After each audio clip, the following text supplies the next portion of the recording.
Welcome to day one of the FlowStrong Reset course. Today we're going to be focusing on the breath. Why the breath instead of all these other movements? Well, it's because your breath is your life sustenance.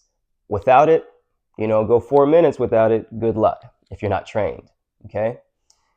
All of our movements come initially from the breath.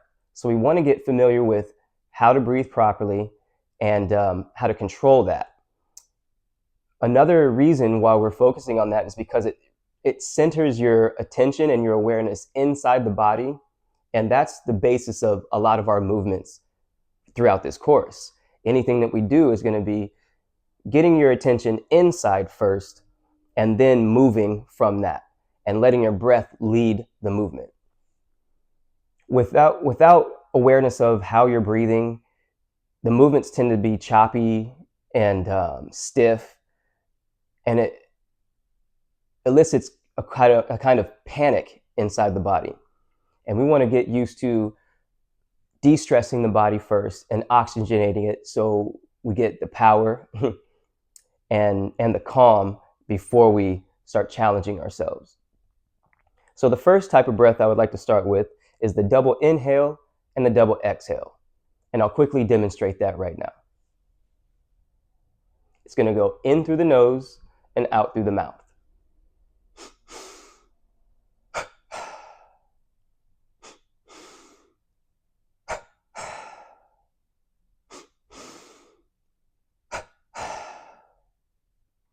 Now, already feeling that.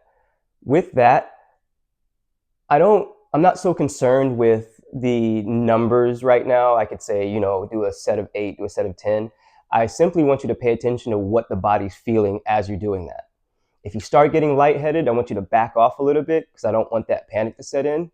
And at the end of each breath, so say I do the double inhale, it's okay to hold that for a moment or just camp out there for a little bit. And then same with the exhale. I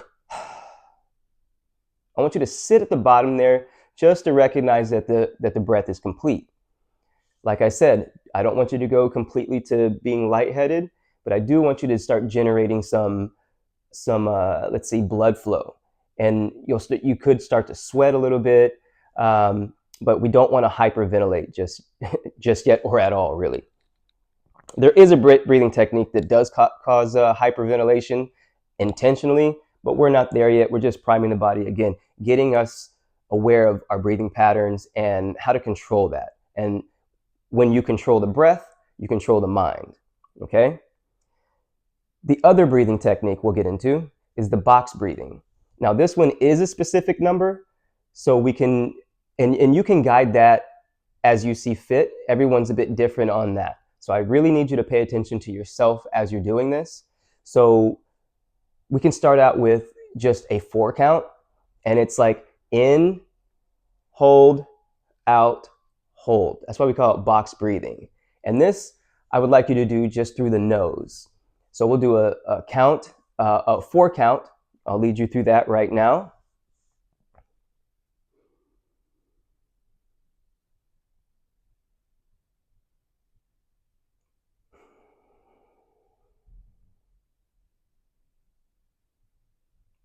And I'm nodding my head just to give you a little visual, because I can't breathe and count at the same time. So just to give you a visual of that rhythm. And now that I point that out, rhythm is essential for this. You want to feel this rhythmic flow of in and out. All of our movements are going to be rhythmic and having a sense of pendulum, that pendulum effect, okay? The next breath after that, I like to call the wave breath. Now, once we do the double inhale, double exhale, you're going to get all that energy, all that nitric oxide is going to start, pumping the blood and flowing through the body. You might start to heat up. So the box breathing will help calm that mind and really center yourself. And then the next level of that would be the wave breath. And the wave breath I like to describe as like you're standing on the shore of the ocean shore, and you're watching the waves or the tide coming in and out. So as the tide's coming in, you're drawing that breath in with the water, and it doesn't just go in, stop, out. It's not choppy like that or rigid like that. It has a flow to it. And there's a sense of pause, but that pause also has a bit of movement into it. Okay, so as it's coming in, we're going to recognize that the water's coming in, and then you see that kind of as more is coming in, it's starting to come back out. All right, and our job is to recognize really the ends of it. So as that comes out, it doesn't stay out forever. You see it start to roll back in.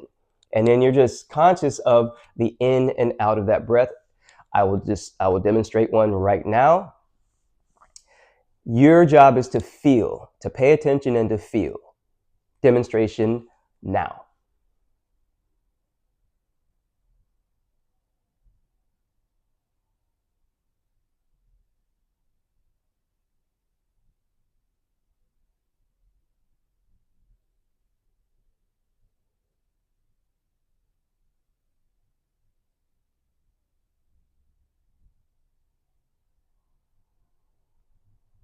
And what you'll start to notice is that the breath will begin to want to work on its own.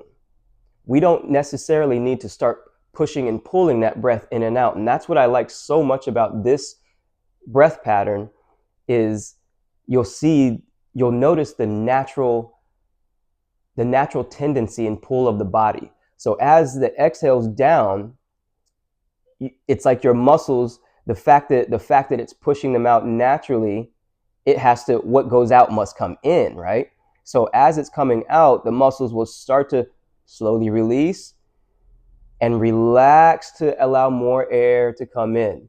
So it's a very organic, I'll say, type of breath. Very essential for calming down. I highly recommend it if you need yourself to be centered. Any of these breath patterns will really help with that, especially if you're paying attention to the end of the breath. So like the bottom of the breath and the top of the breath, say with the inhale, okay? Let's see. Okay, next I would like to, this isn't a breath pattern, but it's something to help the nervous system reset, and it makes you feel essentially safe. You realize that with a lot of training, a lot of new things, we go into a sense of panic or a high stress situation, right? So, and high stress situation is relative to your experience. Everybody's different. Somebody can be conditioned for war.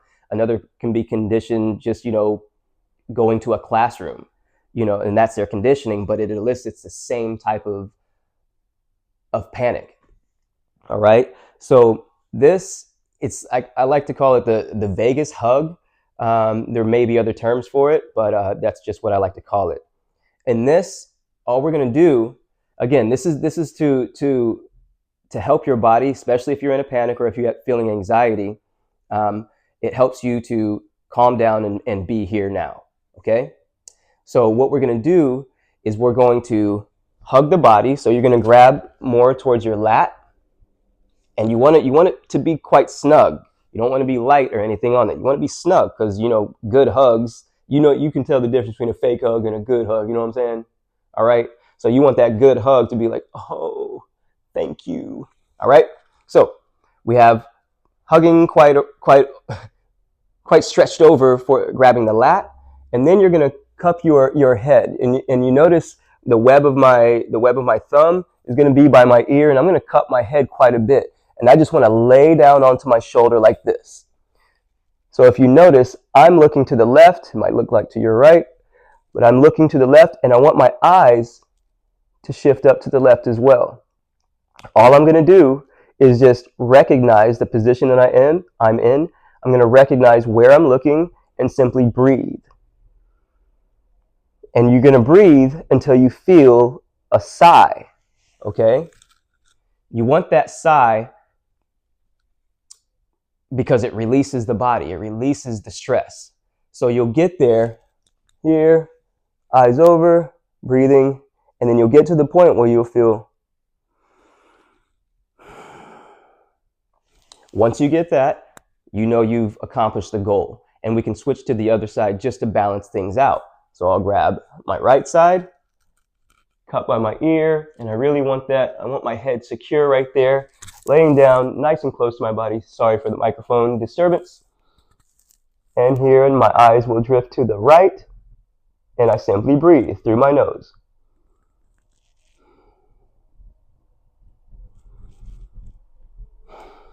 And when you feel that natural sigh, you know you've done the job and you can go ahead and release. If you like, you can stay there as long as you want if you feel good. Okay? Another very simple nervous system balancing or reset is simply to cup the eyes. So I like to warm my hands up, rubbing. This action right here is actually soothing to the nervous system as well. So you can sit here as long as you like rubbing. Okay? We won't get into that today, but it's still useful. At least it warms the hands, all right? So we'll be rubbing the hands, and all I'm gonna do, I don't wanna press on my eyeballs, but I'm gonna cup. So I'm gonna create this space here and simply relax my head into my hands and cup the eyes. This for me, works every time, works like a charm. And it gives you a sense of, when you're scared, and I know you be scared, when you're scared as a child, and the safest space is under them covers, so it gives you that cocoon-like feeling, and and the world can't see you. It's like putting on those glasses. You're invisible now, right? So it gives you that sense. So today, we've covered the double breath, the box breathing, the wave breath, and a couple of the nervous system resets with the vagus hug and the eye cupping. I recommend starting your day like this. I recommend starting all your trainings and workouts like this. If you need to go into work, if you're going to the grocery store, wherever it is that you might sense some anxiety creeping in or a bit of discomfort, go ahead and lead with those. You can't overdo these exercises. So I invite you to do them as often as possible, especially on that day one. Like I said, we're not getting to the movements today because I want you to understand where everything's coming from. I want you to be able to center yourself so that you know yourself. Okay? The more you understand, the more you know, the more you can do. That's the principle. All right. We will see you in day 2.